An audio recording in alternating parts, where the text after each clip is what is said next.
this edition of Just Onside. And as you can probably see in the background, I'm not at home. I've travelled all the way to Paris. So I'm a little bit jet lagged.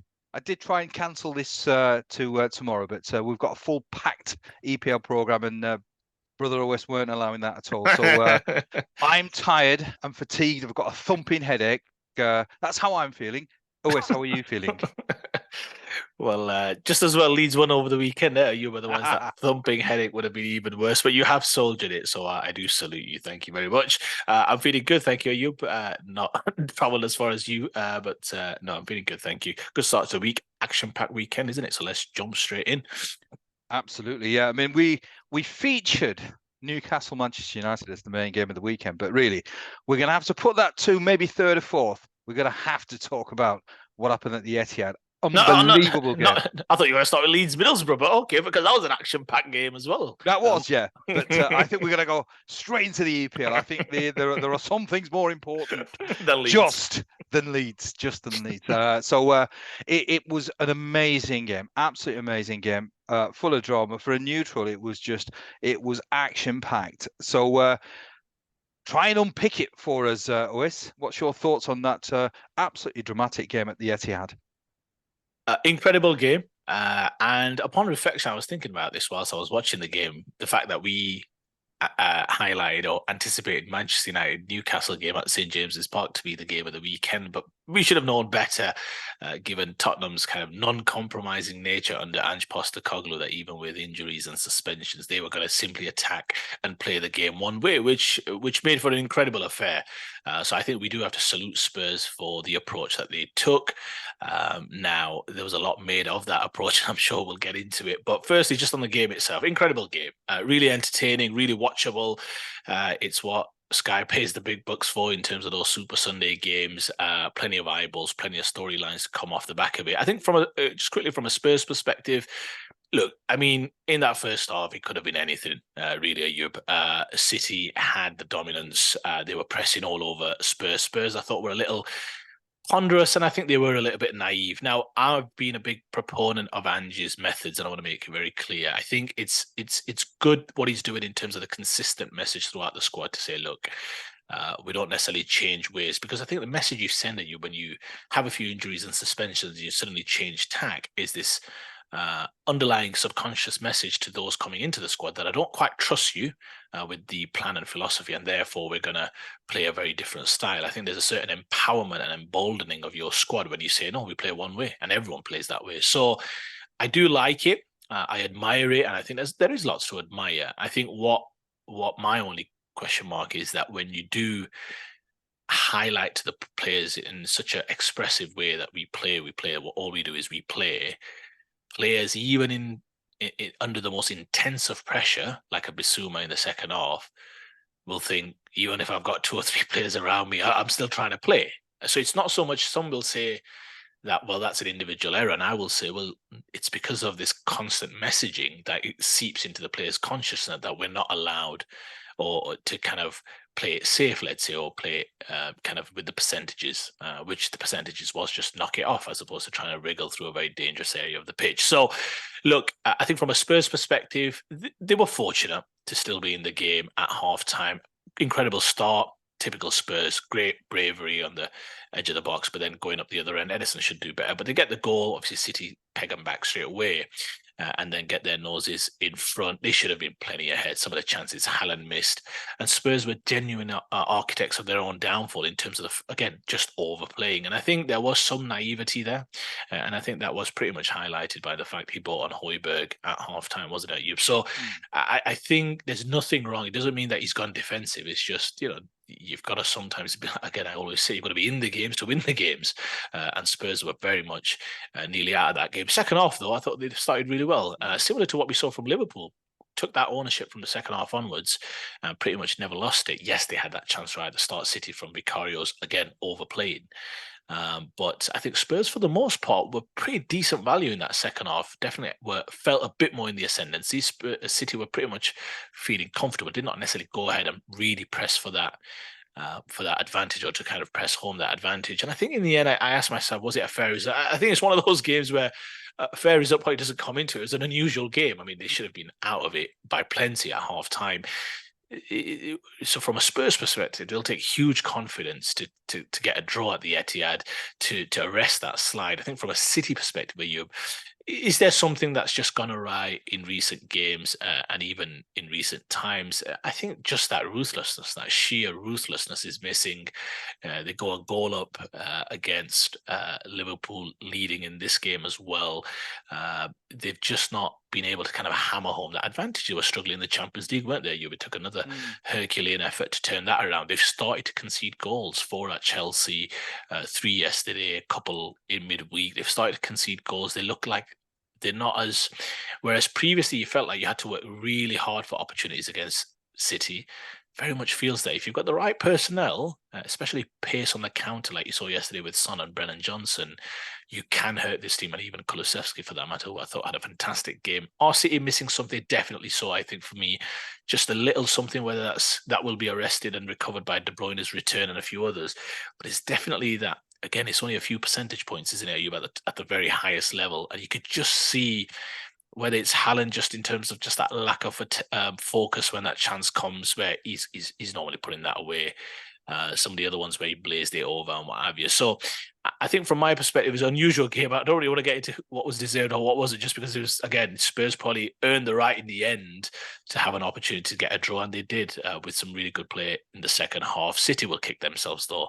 I think with the fact that there's 2 teams right now and others as well, still kind of in around that kind of shake-up, I don't think you can keep always going to the well and say, we'll come on strong March, April, May, we'll come on strong. Yes, they've done it before time and time again, but it's like a tennis player in the kind of slams saying, I've recovered from 2 sets down many times. It's not the kind of thing you always want to be under. I'm not to say that they are kind of many points behind. Of course, they're still just tucked in nicely where they've probably been many, many times before, but definitely something missing, whether that's complacency, lack of focus, lack of kind of sheer ruthlessness, which they have in abundance.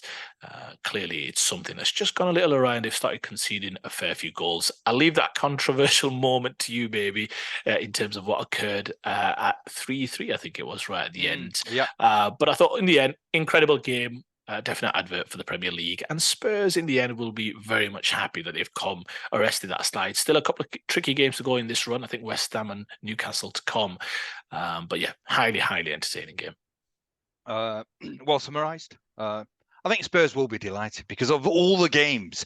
I mean, you would have thought that of the 4 games, this one would have been the game that they probably would have expected to lose. So to draw a game against a very, very decent Manchester City side, I'm not sure whether it's going to be an arrest of the slide, but I was impressed. Second half, you're absolutely right. The second half, they were really impressive, and I think the one thing that Spurs have is fitness level, energy levels. They just run. So they're never going to be found wanting in terms of the energy, in terms of the commitment.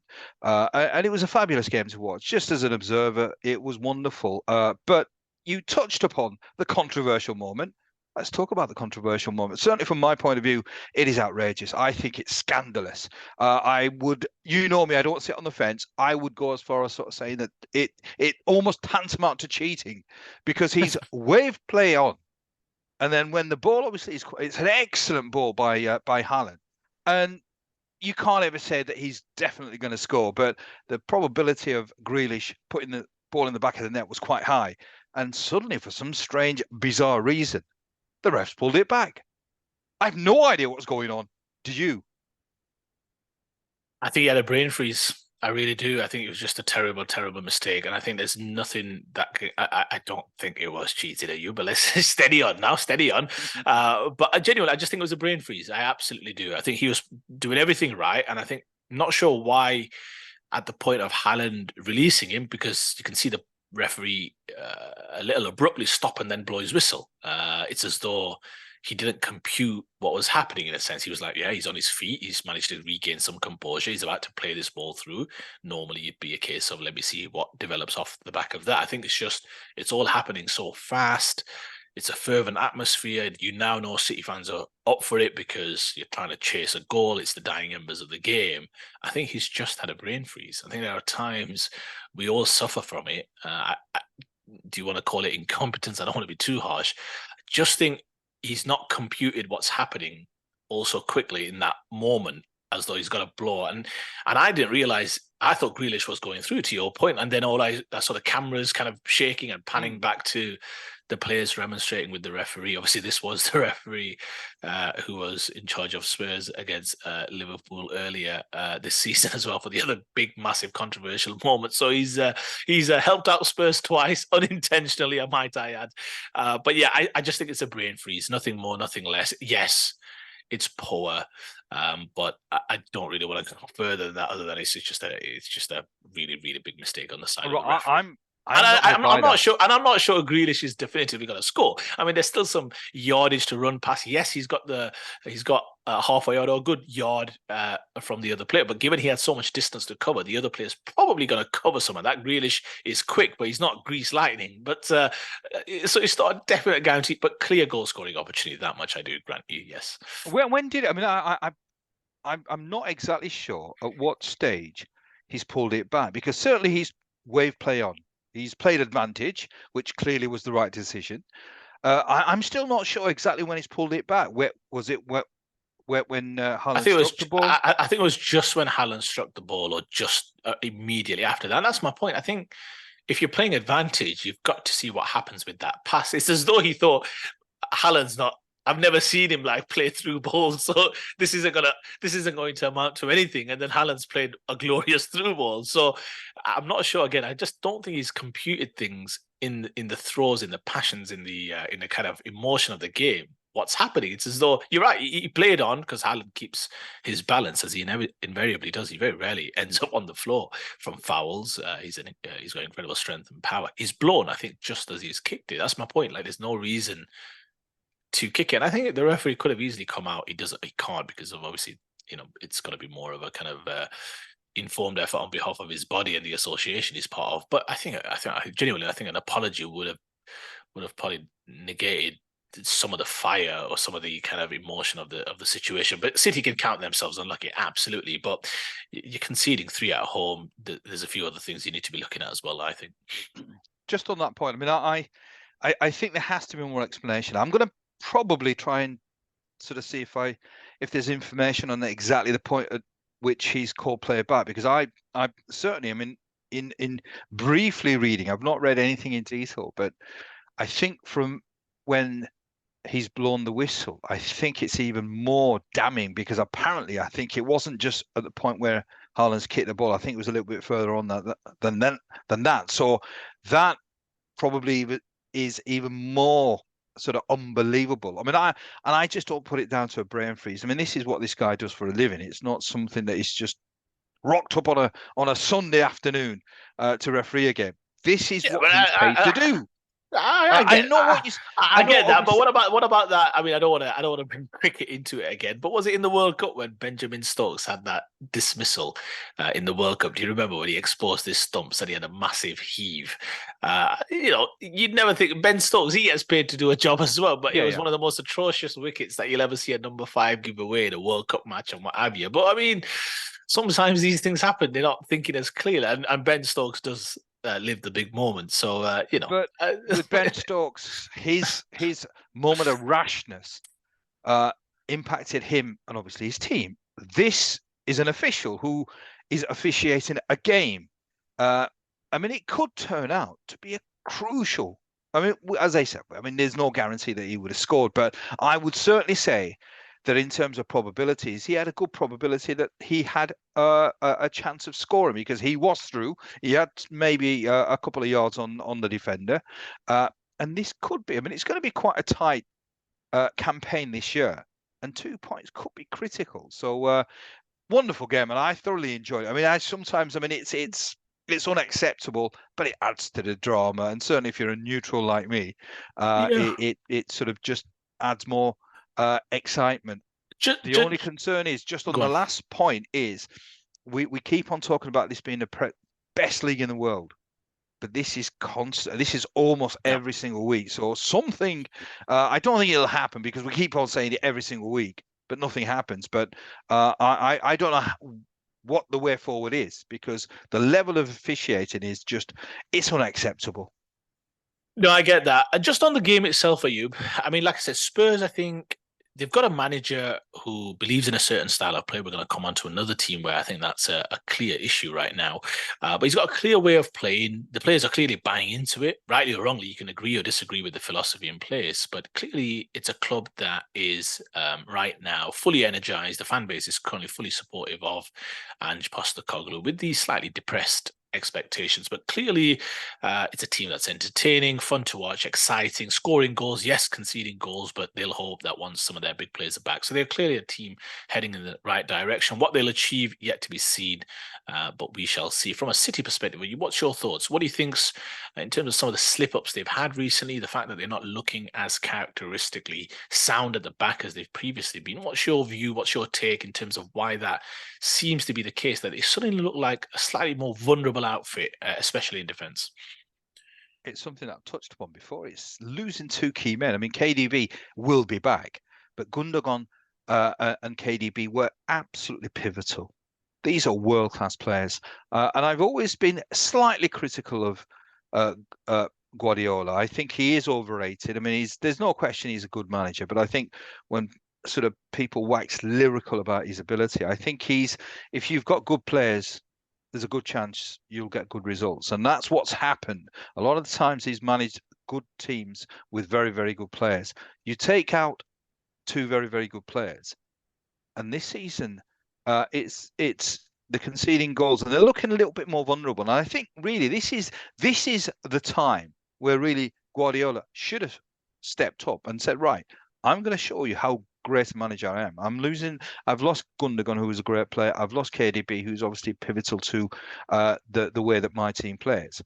But I think he's been found wanting. I think he's still obviously got good enough players, but this is not the City that I think teams previously feared. They keep on maybe getting results every now and then. It's the Champions League as well. They went behind, but they did get the result. This game, this should have. I mean, on a City of last year would have absolutely hammered Spurs. They kept him in the game. I mean, in the first half, I mean, you could turn around and say, well, Haaland should have buried some of those opportunities. And yes, absolutely, he should have done. But he didn't, which then kept on. I did think, even at 3-2, I kept on thinking that Spurs will pull one back or level up. And they did. Last season, I wouldn't have thought that. As soon as it was 3-2 last season, I would have thought, no, if anything, City will score a fourth. But this season, I don't know. Yeah, and I think where City need to be a little careful is, and I mean this in Europe as well, where if there's a little bit of vulnerability that consistently rears its ugly head, that's going to give teams more and more encouragement to attack in certain ways. They'll look to see what teams are doing to affect them at the back, and obviously look to kind of copy that style, right? What do we need? How do you get at them? Where are some of the gaps? Where are some of the weaknesses? And do I think City have enough to kind of recover and win the Premier League title, maybe even defend their Champions League triumph? Absolutely. That it's a class outfit with a class manager. I just wonder, as soon as that slight kind of invincibility starts to just erode, and I don't think it has. I just think they've started to concede goals, so it just gives teams a lot of confidence going into the game. So Villa will now go into the next game thinking, well, if we attack them in certain ways, they're a bit vulnerable here and what have you. And there's a certain let's just say it can seep into a team psyche that we've started to concede. When we're holding on late, we might not hold on to the result, as invariably normally they'll just knock the ball around for the last 10 minutes and hold the ball on, hold to the ball and get the result over the line. So I think they've just got to be careful. Tons of experience in that squad, so there's nothing I don't think to be worried about right now. I still think they're favourites for the Premier League title. But they've just started to concede. I think normally when that happens, teams start to kind of just believe a little bit more that maybe the Etihad isn't a foregone conclusion, and maybe at home we can give them a game. So that's the kind of aura of invincibility that Man City have, and they've obviously got that off the back of hard, well-earned results season in, season out. So I think that's the calm. No need for panic just yet, but that's back-to-back draws at home, albeit against good opposition. So they'll be wanting to go into that next game, another huge game, and look to get 3 points and back on track. Right, that's the drama at the Etihad. So there was more drama. In fact, my my lad who supports Liverpool, when that fourth goal went in, I was actually in the toilet. I thought the roof was going to come off when he screamed for that fourth goal. So let's go to Anfield. What a game! Absolutely. I mean, it's my team in terms of winning the league. So it's I've got a vested interest in that in that game as well. So unbelievable. I mean, that just is. It had everything.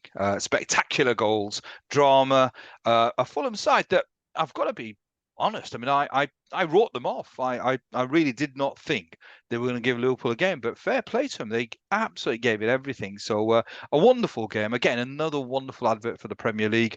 What was your thoughts on that game? Absolutely, lots of goals this Sunday. Lots of goals. Goals flying in left and right. Incredible game and big credit to Fulham. If you remember, I was at Anfield a couple of weeks ago to watch Liverpool turn over Brentford, and Brentford were decent, but Liverpool just had a bit too much for them. So for Fulham, off the back of a morale-boosting victory on Monday against Wolves, to turn that around Sunday afternoon and go to a Liverpool team full of confidence, and to come very, very close to pulling off a shock result will give them some confidence, albeit it'll hurt right now in terms of not seeing that result through, at least trying to get a draw perhaps. It did feel as though they maybe scored that third goal too early and left Liverpool enough time. An incredible game. All of Liverpool's goals were crackers. Incredible goals. I mean, the first one from Alexander-Arnold, yes, it was given as an own goal, but incredible free kick.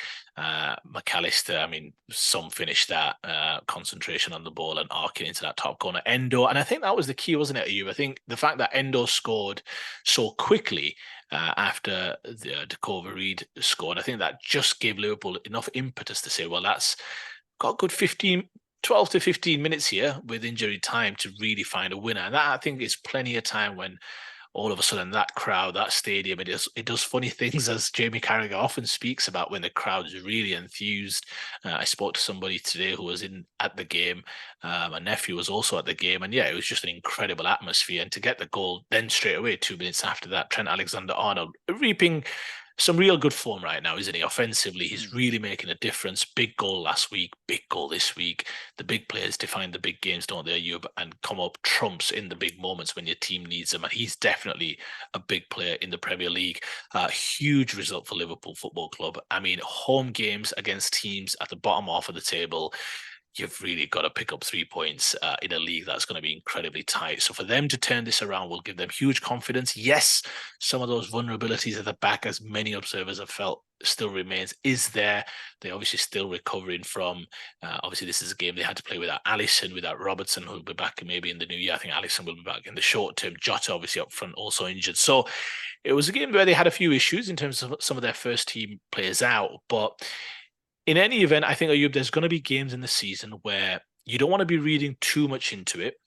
And you know that there are going to be games where you're going to have to pull out a few ridiculous results, kind of victories from the jaws of defeat. If you remember last year, Arsenal, the famous one at Bournemouth, against Bournemouth, the Reece Nelson moment. Every season or every major triumph is littered with kind of a few results where you think we didn't deserve to win, or we pulled that out of the bag last minute. It's a sign of champions. So I think Liverpool shouldn't be too hard on themselves. Of course, you want to take some lessons from victories as much as you would from defeats, but a huge result in the context of the season. If you think about Sunday's results, Arsenal fans, myself included, although I'm a bit more kind of phlegmatic, would have been hoping, Liverpool looked like they may drop points. It then transpired that obviously City were going to drop some points. So I think it was a big game to keep pressure on Arsenal, to keep pressure on Manchester City. And yeah, a huge result. Fulham, give them credit. They played their part, and probably maybe in the end were deserving of a draw. Had a few opportunities, looked threatening on the counter, had multiple kind of 2-on-1, 2-on-2 situations. But from a Liverpool perspective, and I'll let you speak on that, Yub, huge result. Incredible goals. This is a team that's got goals from everywhere. No problems whatsoever. The main man didn't get on the score sheet, but I think they're a team that's going to score a few. And I think if they could just tighten up at the back and get that balance right, I think they'll be very close this season. Delighted with the result, obviously. My concern is, I mean, injuries it's part and parcel of the game, but you don't want injuries to key players. And I think Alisson's injury, I'm not sure how long it's going to be, but the replacement keeper, my goodness me, he was a shocker. I think with Alisson, it's a comfortable game because I think at least a couple of the goals that were conceded, I think Alisson would have saved them. So it's not what you need when you've got maybe a suspect defence. If you've got a suspect defence, you want a really top class keeper. And I think Alisson, to a certain extent, is that sort of barrier that even if the defenders aren't on their A game, there's a barrier at least which gives you a little bit of confidence as a Liverpool supporter. I think with Alisson not being there, it's that's my worry. That's my worry. I think you don't want to be wanting to score 4 goals to win games of football at home. So that's going to be a concern. So I'm not sure how long it is. I mean, I've not read anything about Alisson. Have you read anything about It's Alisson? a couple of games. It's a couple of Oh, games. okay. That's not too bad then. At least I think he because he's such a massive player for Liverpool. He's massive. He's huge. He is one of the best keepers in the world. There are moments that he has as well, but they are few and far between. So the sooner he comes back, the more I think Liverpool fans will breathe a little bit more easy. But wonderful game, and I love the fact that when they are at home, so maybe it's something that you'd expect. But when it got to 3-3, they wanted the ball back in the middle to restart because they wanted to win the game. And I think Fulham will be gutted. You're absolutely right. They'll be gutted that they didn't even get a point to be scoring in the 80th minute to go 3-2 up. You'd at least think that maybe at best we're going to get a draw. But fantastic, real commitment from Liverpool, and I think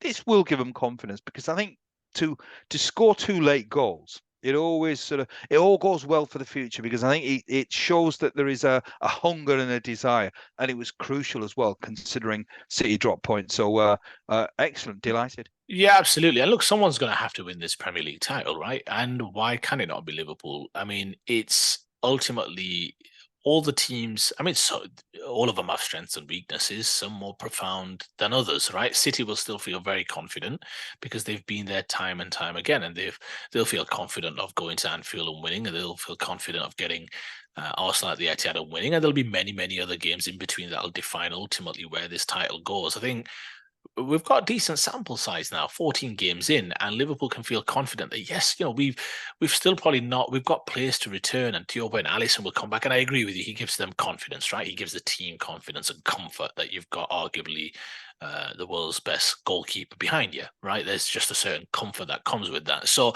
I don't disagree with you. I think you need your first choice goalkeeper, you need your first choice players in all positions, really. So what Liverpool will tell themselves is, look, we'll get Nunes firing and we'll get Jota back and Robertson will come back. And if Alexander-Arnold's going to be in this form and we can get a goalkeeper back, why can't we? Someone's going to have to win this title. City are not the juggernaut so far that many perhaps thought that they would be. And ultimately, one team's going to have to take the crown. So City would be favourites, but there's no reason for Liverpool fans to say, oh, this is the reason why we'll fall short. This is on their day. They can pretty much beat any team home and away. They've got the firepower to do that. So, yes, lots to like. I don't know. I was thinking which goal was better. I mean, out of the 4 for Liverpool, I thought Endo's was great.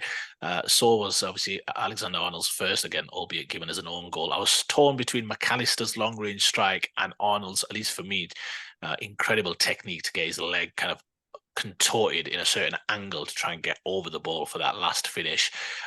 It's a really kind of smart skill that in terms of how he's done that. I probably just slightly lean towards his just because of, again, the moment, the pressure. As much as McAllister's goal, it reminded me a little bit of that famous Scholes goal against Barcelona at Old Trafford, albeit McAllister's was further away and perhaps hit with a bit more power and good technique, but the way it was arcing away into the far corner. So, yeah, Arnold, just because, again, great technique, especially the ball was just bouncing at an unusual spot. So for him to kind of just get his body arched over the ball, incredible goal, pandemonium. It's what you want from games of football. And look, like I said, there's got to be Liverpool will be involved in 1 or 2 more of those as well before the season's out. And all you hope is that you're on the right side of it, just the same way Leeds were on Saturday afternoon. I think it was. That was crazy. I mean, it was utter madness. I mean, within 7 minutes, it was 2-1. But we'll focus today on the EPL. Well, Not so much indulgent. there's me wanting to talk about Leeds, but all right, you as you wish, as you wish. Yeah. Right. From two dramatic games to a rather turgid game at Newcastle. And I was saying 4-2, but it just shows yet again how little I know. I suppose it was coming. I mean, United have been getting away with quite a few poor performances and getting results. Not this time. Newcastle deserved winners. Manchester United were lucky to get 0. That's how bad that performance was. Honestly, I settled down to watch that game Saturday night, 8 o'clock, and I thought, right, this is going to be a humdinger. This will be a great game. And to be honest, you predicted 4-2. I mean, the 4 you were not too far off, because Newcastle probably were deserving to score at least 4 goals. And I mean at least 4 goals. Perhaps you slightly embellished the fact you thought United were going to score twice, and not sure from where, given that level of performance. I mean, look, the overriding feeling that I had, I saw this game as a huge game for Manchester United Football Club. Genuinely, there were 6 points off Arsenal heading into the weekend's fixtures. Arsenal nearly threw it away at the end, even though they were deserving of the victory, let's be clear. But I saw it as a game to kind of finally put away some of those kind of away day hoodoos, right? They've had some struggles away from home against the big teams. We've seen some of those results. It's a horrendous set of results away from home against some of the big boys, right? Or against teams kind of in that top half of the table. And I saw this as an opportunity to say, look, we're getting things together. We've not had the greatest start of season, but look, we win this. They were already obviously above Newcastle before the game started. So a real kind of symbolic game in some ways. Two teams that are not too dissimilar in terms of, but maybe one's going in an upward trajectory, one's going in a downward trajectory. So I was really focused on this game, and honestly, the game transpired the way I thought, which is that Newcastle's running, athleticism, commitment to a certain style, conviction in their play, which is, I think, something really important that players need to believe that this will get as a result. You had one team showing a great deal of confidence, 11 players well knitted together, good control in the midfield, understanding of how to go about trying to create opportunities. Miley, Almiron running at pace, Livramento, Trippier bombing on from the fullback position, Shaw stepping out into midfield. So there was a real conviction and pace and energy and application about what Newcastle put forth. To be fair, what we expect from Newcastle now, they are one of the more energetic, athletic teams, and that's their identity, and you can tell that's an Eddie Howe team. On the other hand, from Manchester United, Ayub, that for me was about as bad a performance that they've had this season. And the reason I say that is just because, again, you're going up against one of your rivals. So you're thinking, right, let's match them in application. That's the bare minimum, right? And some of the performances out there, I watched the whole game. I did not miss a minute. And some of those performances, watching closely, were incredibly, incredibly poor. Marcus Rashford, boy, oh boy, oh boy. I cannot understand what's going through that boy's head. And what I mean is, if you're, I don't know how old he is, 26, 27, and you've had a difficult season, right? Under most teams, most managers, you'd probably find yourself on the bench for a run of games just because he's not doing the business, right? And you're going into the game and you're short of confidence, fine. All players go through it. But what are the basics that you're thinking about? Are you right? Let me make sure I track my runners. Let me make sure I get my first couple of passes on point. Let me make sure I'm trying to take a few risks here and there, trying to make risks with running. Make sure. He looked so disinterested. Livramento ran off the back of him multiple times, and his body language, oh my goodness.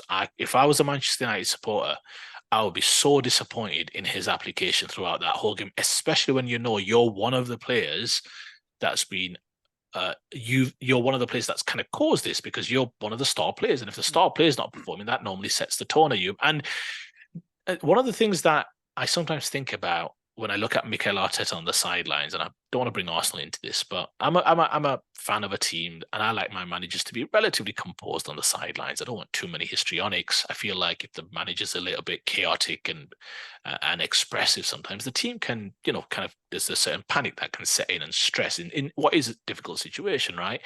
But the one thing I admire about Mikel Arteta's antics on the side is that he's engaged in the game, and I'm not talking about Ten Hag, But even when teams are breaking on Arsenal, he's urging every player to get back. He's urging them to cover. And it just causes a certain accountability and responsibility. And the team plays in that way. So the fullbacks, the wingers follow back. You saw famously Martinelli on Saturday tracking back because Zinchenko lost the ball. And that's quite basic, to be fair. If you want to achieve big things at you've got to be willing to give big sacrifices. And when I saw Manchester United, especially from the winger position, you've got Rashford at one end of you, what I would say is a luxury winger, right? He wants to go forward. He doesn't want to be tracking back as much. And on the other, you've got an informed Garnacho. Again, he wants to get forward and express himself. He doesn't want to go back. Whereas I think now the modern day game, wingers, you've got to be doing the other stuff, all the ugly stuff going backwards, because I don't think teams can carry players at you in the Premier League. Not when you're going up against big teams. I don't think you can carry it even against the more average teams. I think you need 11 players well knitted together. So Rashford for me was about as poor a performance as I've seen from a United player this season. And yes, I was watching him closely, but I would be very, very surprised if he's in the United starting 11 in the next couple of games. This idea, I'm not one for kind of passion play for the badge. Look, he's paid top dollar by Manchester United Football Club. And I question his application in that game. And then you see him kind of effing and jeffing on the bench and throwing his hands up in the air and sitting in a bit of a slumped manner, kind of, not even sitting in a more, what I would say, the respectful posture. He's just there like a spoiled brat. And I'm thinking, you're part of the problem. What are you complaining about? So I think just the application from United, other than a few players, Harry Maguire, fantastic performance. Shaw coming back from injury, obviously last couple of games, really good performances on the whole. But I think the team's got so many issues, fairly one-paced, not enough energy about them. It was one of the worst performances, honestly, I've seen from a team in a big game, in a long time. I think in the top 12 teams, they're the only one with a negative goal difference, with now -1, a mile away from some of the big boys. So the points are one thing, but the goal difference tells you a lot of things, in my humble opinion. And I think now Ten Hag, he's coming under pressure because it looks like they're going out of the Champions League. It looks that way, and it looks like the Premier League is going to be one of those so-so seasons, and you can't have a lost season. This is second year. If you can see signs of progress, then absolutely, I'm one for sticking with the manager. If you remember, you stick with him till the wheels come off. The problem I have is it looks like some of those players clearly have tuned him out, because that was not a performance. If they'd stuck in 2 banks of 5, you might still mourn, bloody hell, this is Man United Football Club. But I would have still been like, that's the right way to get yourselves out of a little rut. Work hard, keep a clean sheet, stay in the game. As the second half draws on, who knows? But to put forward that effort, the lack of running, the lack of appetite to kind of get a result in what is one of the more hostile crowds and stadiums to go to, told me a lot about what that squad and what that playing staff sees or is or isn't playing for in terms of their manager. So huge worrying signs, I think, at Manchester United Football Club. And if this continues, it's hard to see Ten Hag there at the start of next season for me. I mean, it's ironic that 2 players that seem to be showing so much commitment is McTominay and Maguire, 2 players that were initially frozen out by Ten Hag. On the point of Rashford, it's I remember when he burst onto the scene, and he did burst onto the scene. He was unbelievable. He was exceptional young talent. What, in your opinion, has happened to Marcus Rashford? I've got my own thoughts, but what's your thoughts on why? Because when he was, 18, 19, when he first broke through, the world was his oyster. He had everything at his feet.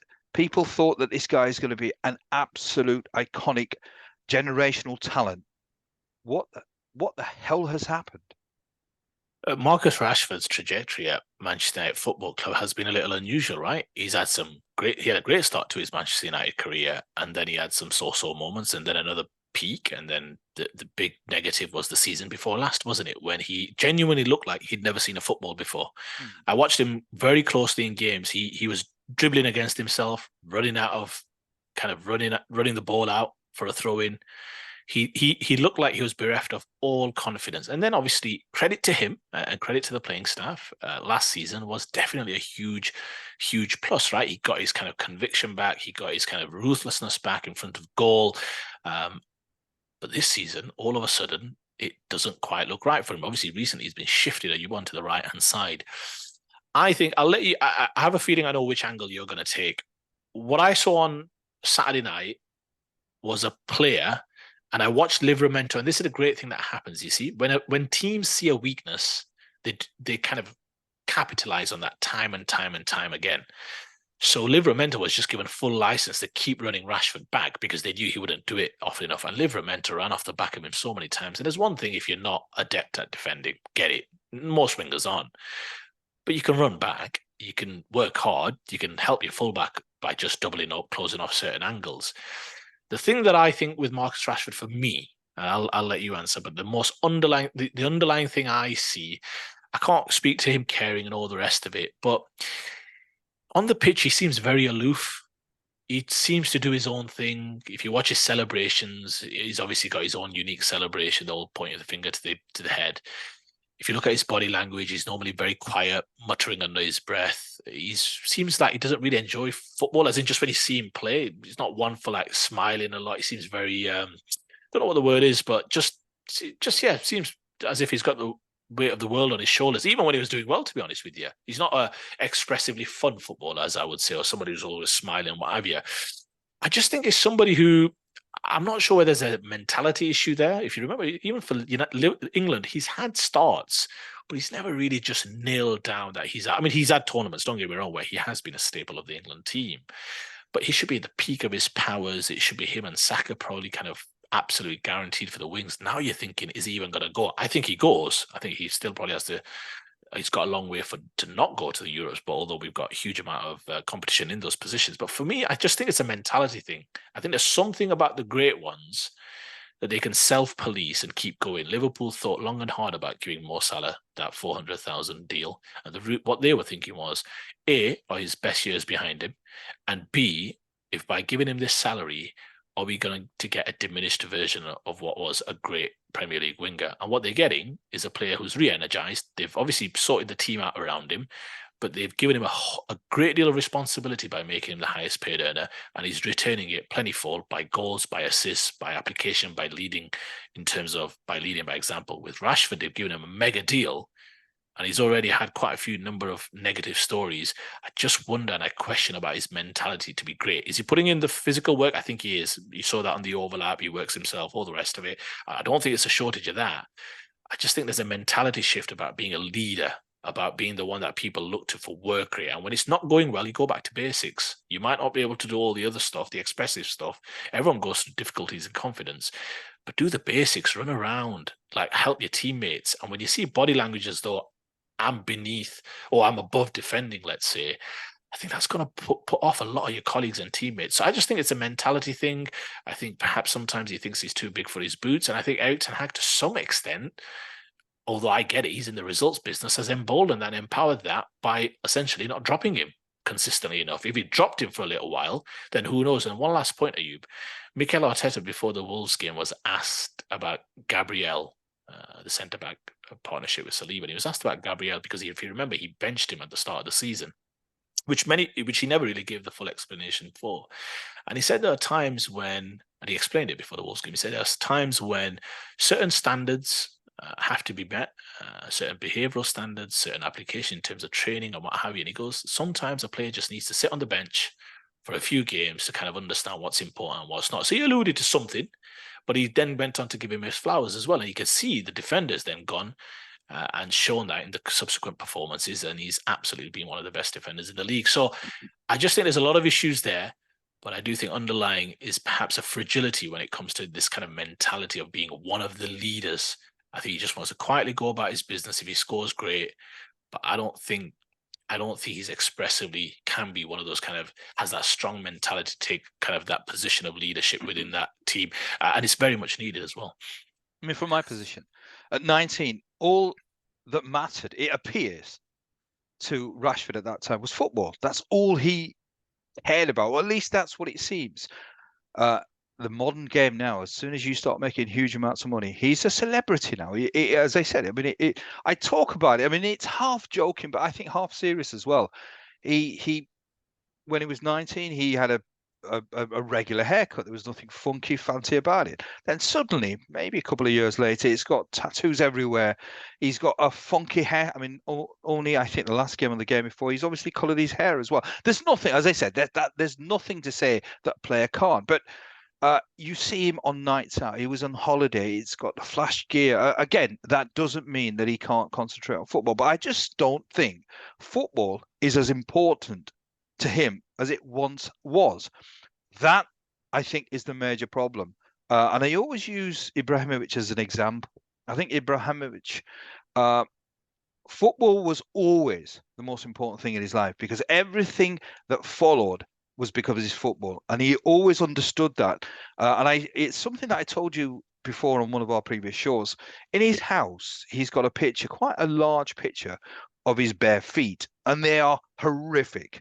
They are horrific feet, but he has that to tell his family that it's these feet that have given everything that you see here.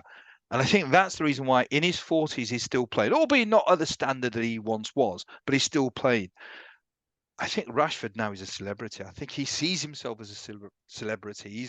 He's got the fancy clothes, the flash cars, and I think he's been seduced by that. I just don't think there is still a great player there, but I just don't think unless his mindset changes, where he thinks, right, football is the priority.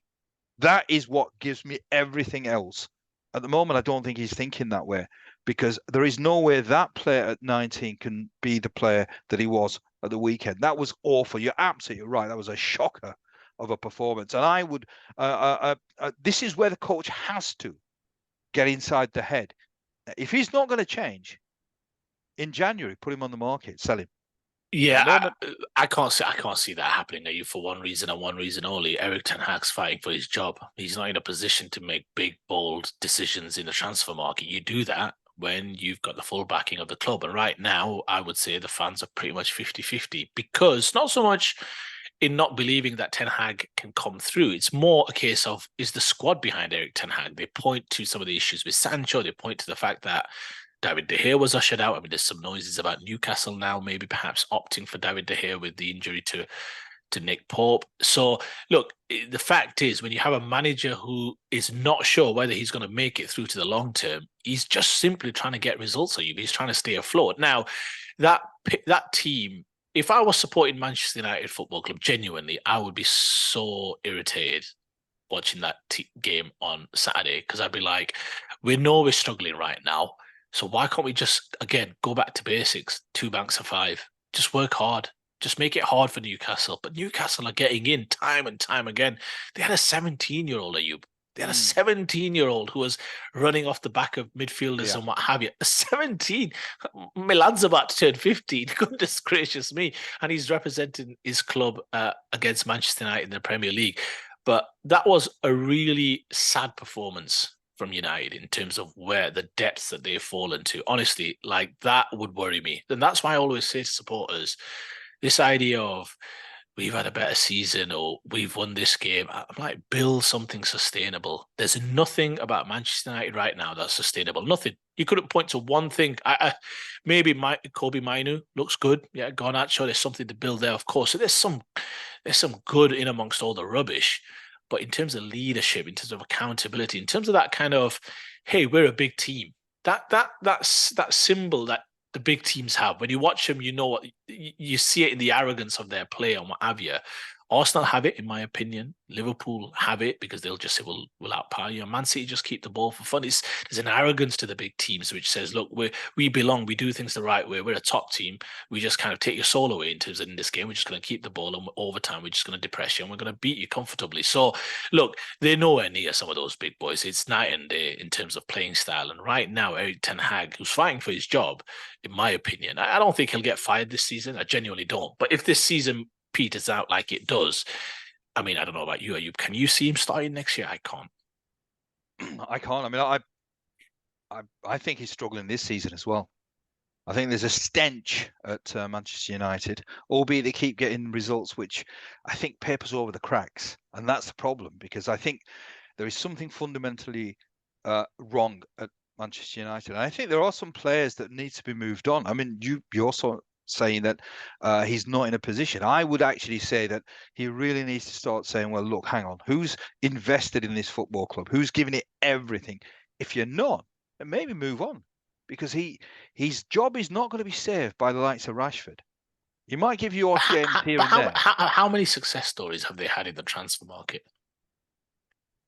Not very many at all. And that's the problem as well, isn't it, with Manchester United? They spend huge amounts of money on invariably buying players that have just not performed. So Yeah, or not performed, or clearly there's something underlying, to your point, wrong at Manchester United, where there's no joined up thinking to create a consistent performance and a consistent output in terms of style, in terms of something. The reason why people go on about philosophies is a very simple reason, at least in my eyes. Why is a footballing philosophy so important? It's important because football at the highest level is a highly pressurized situation. And what do players do in highly pressurized situations? You rely on muscle memory. It's what you've built on. It's what you've practiced time and time and time and time again on the training field. And that's why teams, and why in football, the love of football that I have, believe in this idea of some philosophy, some identity, that if you do it time and time and time and time again, you can rely on it when the pressure is at its peak. And in the Premier League, when the pressure's high, as you saw on Saturday, United had nothing to resort to because they don't have a consistent way of playing. It's not about fullbacks are bombing on. In the good old days when Liverpool were winning, it was always Arnold, Robertson bombing on, midfield holding, the Mane and Salah scoring all the goals for Firmino dropping deep. You could point to what they were trying to achieve. Similar now with Arsenal. I could tell you exactly what they're trying to achieve. Every single game without fail, I can tell you how Arsenal are going to play. Whether it's successful or not, who cares? But the players know where they're going to be. The players know the styles. Martin Odegaard spoke about after the game. He said the more we're playing with one another, the more we're just understanding the chemistry of where we're all going to be and how. So in the pressurized situations that when it's hard, it's 1-1, it's 75th minute, and you've got to pull out a winner from somewhere. You just know how to go about building because you've been through it time and time and time again. United have not got anything to rely on. And if that foundation is shaky because they've not built anything, and like you said, they've just about got by the kind of flying by the seat of the pants and what have you, and just the odd result here and getting lucky here, lucky there, not building anything sustainable, this is what you get. You get poor results time and time again because they're not competitive in a lot of these games. 14 games in, -1 goal difference. That is shocking for a club of Manchester United stature. Absolutely. And we'd love, I know we've got Manchester United supporters who tune in. We'd love to hear your thoughts on the club, maybe certain individuals. What's your thoughts on Rashford? Am I right? Am I wrong? I'd love to hear from you guys. Right, just before we finish, I do want to give a shout out to Burnley. At last, George is happy. It was a massive game, huge game. And it's a must-win. There was no question it was a must-win, and Burnley absolutely spanked Sheffield United. And I was reading before we started recording that Heckingbottom may not be in a job come tomorrow morning, which is to me it's quite bizarre because he's obviously a manager that has got them up. Sheffield United were always going to be favourites to go down. Heckingbottom's almost been punished for being successful, because if it had kept them in the Championship there or thereabouts, he would have obviously stayed in the job. So it's a bizarre thing with Sheffield United. I think this talk of Wilder coming back, I don't think he's going to do much. So it's a strange situation at Sheffield United. But congratulations to Burnley. Well done, George. You can at least have a smile on your face. Not sure for how long. I think you are. I think they're playing tomorrow or Wednesday. So it's go on, Nois. Well, I was just going to say, I take your point, by the way, on Sheffield United coach. I wonder whether the owners are thinking that this is what I mean. This is the perverse thinking that creeps in, right? You're in the Premier League. Sheffield United look like they're dead certs to get relegated. Of course they do. But whether they're thinking with Everton's recent, kind of points deduction, Luton, I mean, they're thinking, could we give ourselves a shot in the arm? A new manager comes in, we might be able to secure some results. I wonder whether that's some of the thinking that, hey, listen, we may still be able to perhaps kind of stay afloat. And whilst we're in the business of giving a shout out or what have you, I think there has to be a shout out to your son, to your lad. Adam, I think he did say that Anthony Gordon would score Newcastle against United. And listen, he was dead on the money. And I think he clarified, because I think you suggested Anthony Gordon would score a hat-trick on behalf of your son, but your son clarified his comments with a comment on our channel by saying, "Well, listen, I just think he'll do well." So he was absolutely bang on his money. He's still top. He's still top. Well, he's still top, and he's 1-for-1 in his FPL tips, which is more than can be said for his old man. But we digress. Right, and on that note, on that damning note on me again, I think we'll call it a day. It's a packed EPL program tomorrow, Wednesday, Thursday as well. So we'll shoot on Friday. We'll review obviously what's been happening. So before we go, do the usual good stuff. Subscribe if you haven't. Smash a like, share with your friends, and put in a comment. We'd love to hear from you. What's your thoughts? Obviously, we keep on giving you our thoughts. We'd love to hear what your thoughts are. So until the next time, stay safe, and we'll see you soon.